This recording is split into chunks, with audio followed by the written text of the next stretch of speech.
కర్నూలు జిల్లాలో ఉపాధ్యాయులు విద్యార్థులతో పాఠశాలను శుభ్రం చేయించారు.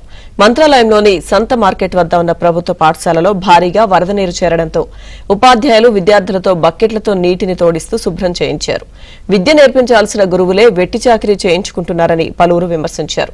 అధికారులు స్పందించి ఉపాధ్యాయులపై చర్యలు తీసుకోవాలని తల్లిదండ్రులు డిమాండ్ చేస్తున్నారు.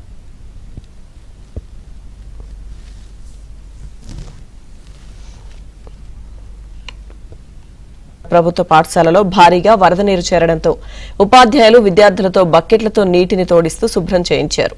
విద్య నేర్పించాల్సిన గురువులే వెట్టి చాకిరీ చేయించుకుంటున్నారని పలువురు విమర్శించారు.